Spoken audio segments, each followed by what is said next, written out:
My name's Professor Mariya Moosajee. I'm a consultant ophthalmologist specialising in genetic eye disease, and I'm based at Moorfields Eye Hospital in London and Great Ormond Street Hospital for Children. I'm also Professor of Molecular Ophthalmology at UCL Institute of Ophthalmology and the Francis Crick Institute in London.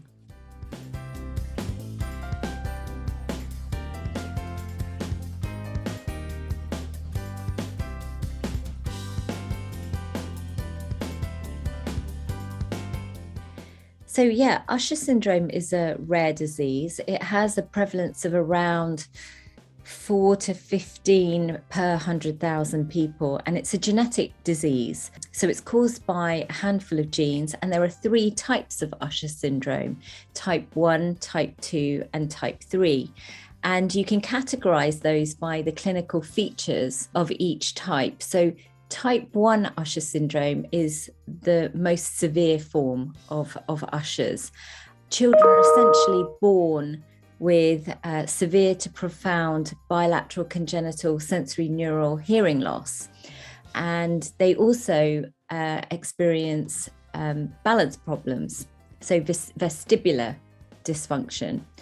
And then from early childhood, they can start to develop symptoms of night blindness, and constriction of their visual field, and then eventually loss of central vision. And those visual symptoms are part of retinitis pigmentosa.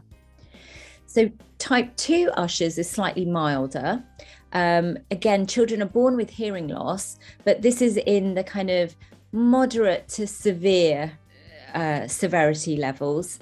They don't have any vestibular dysfunction, so their balance is fine, but they do develop the retinitis pigmentosa, and this is usually late childhood, early adolescence.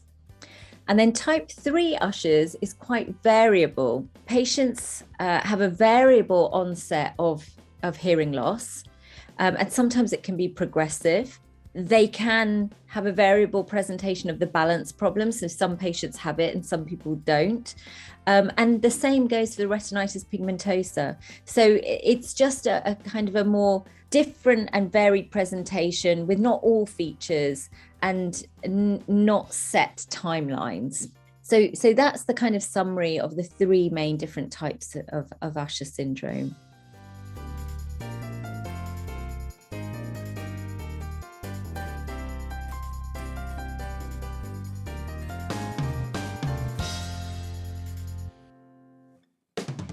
Yeah, so retinitis pigmentosa is the ocular phenotype that you see in Usher syndrome.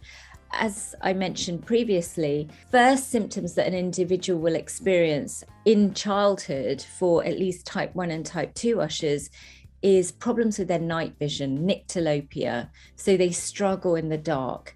And that's because this condition primarily affects rods, the rod photoreceptors, which control your night vision.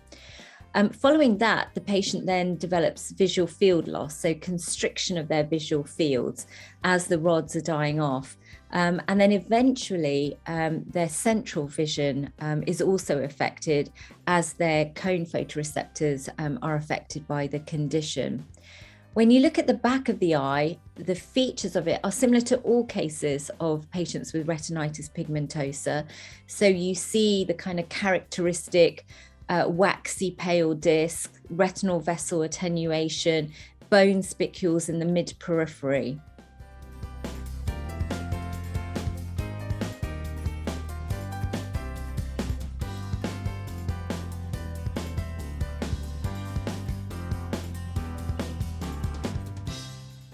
As most patients with Usher's will already have the hearing loss problems, we get a lot of referrals from audiologists.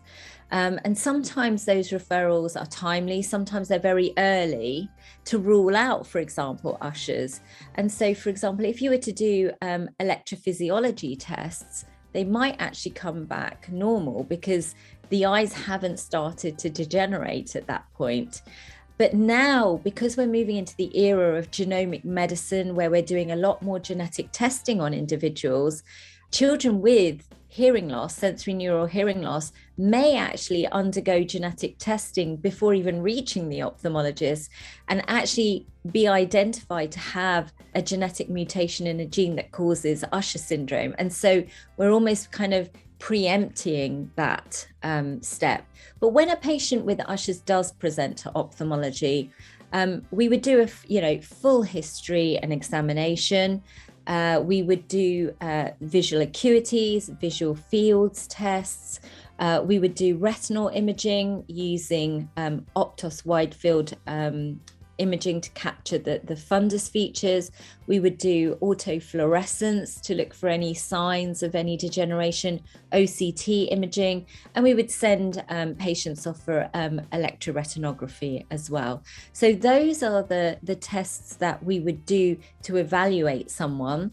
And then obviously, as we follow them up, you don't need to necessarily do the electrophysiology each time, but certainly the kind of baseline measures of vision, visual field, OCT, autofluorescence are what we do routinely to monitor disease progression.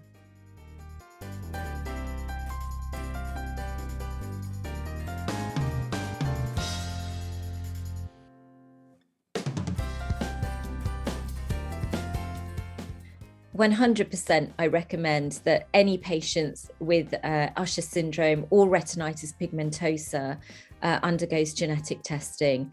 As I said, we've entered into the era of genomic medicine. There are a number of emerging therapies that are targeted towards certain mutations within certain genes. And unless we can actually get that molecular diagnosis, these patients may not be able to access clinical trials or even treatments that start to emerge.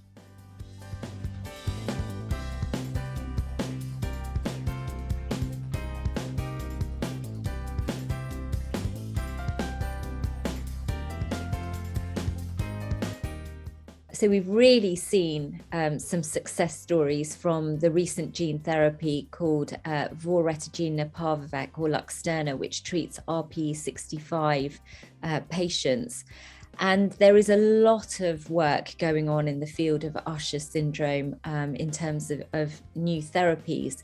One of the most promising that has reached phase 2 clinical trials is an RNA therapy using antisense oligonucleotides that targets a particularly common mutation that's seen in exon 13 of the USH2A gene, which is the gene that causes the majority of cases of type 2 Ushers, and actually the biggest proportion of Usher cases overall. And so that preliminary results have shown that has actually helped to improve and then stabilize the vision. And I know that treatment is moving to phase 3 clinical trials. There are other therapies that are being developed that targets the kind of common disease pathways that's going on in the retina with the degeneration process. So we know in patients with retinitis pigmentosa that there are high levels of oxidative stress in the cells, in the photoreceptors and RPE cells. And so there are trials for high dose oral antioxidants that are underway that might slow that damage and improve the health of the cells for longer. My group at UCL Institute of Ophthalmology and the Francis Crick are working on a non-viral gene therapy for type 2 Ushers caused by the USH2A gene. And that's because the USH2A gene is a very, very large gene, much larger than that can be held within standard viral gene therapy vectors.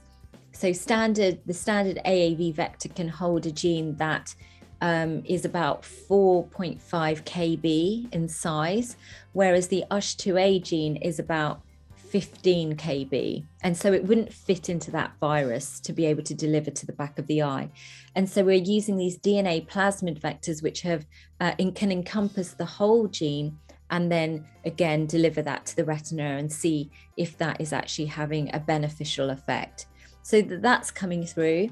There are other groups that are looking at kind of chopping up the Usher genes into smaller pieces and packaging them in something called a dual AAV vector system, and that may have promise in the future. And then there are really clever forms of gene therapy. So there's groups that are using something called a rod derived cone viability factor, packaging that in a viral vector and delivering that to the retina.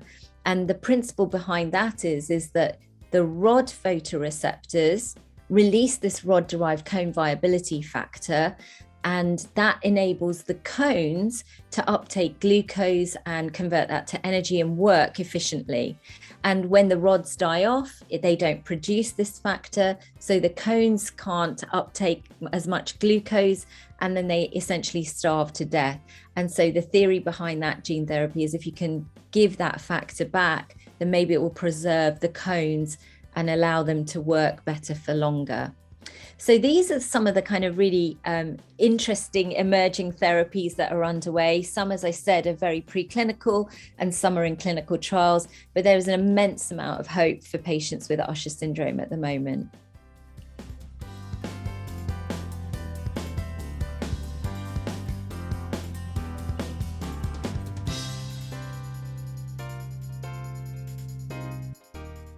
So it's not so much that there is any group that is at risk of developing this condition.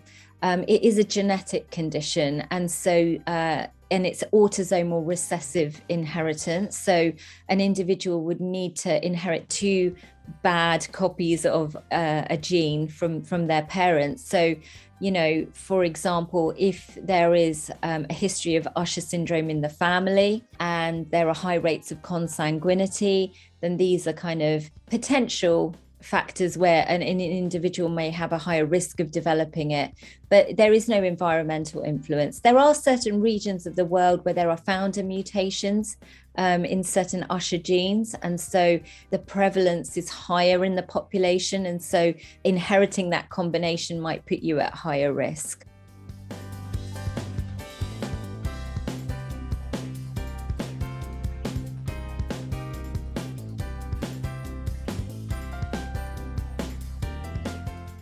So I think for this group of patients, we need to think about their auditory symptoms and then their ocular features as well. So from the hearing point of view, our patients will need to wear hearing aids. Some of them may benefit from cochlear implantation. So it's really important that these patients are under audiology for review so that they can access, you know, the correct aids that are going to suit them. From the ophthalmology perspective, I mentioned the regular monitoring of vision and visual fields. It's important that we also think about correcting any refractive errors in children if they've got any strabismus, because we want to minimize any sort of amblyopia on top of their retinitis pigmentosa. Low vision aids is really important for these individuals, and then monitoring them for other complications such as cataracts or cystoid macular edema is really important. I would just also consider support groups for these patients and where you can signpost them to further information.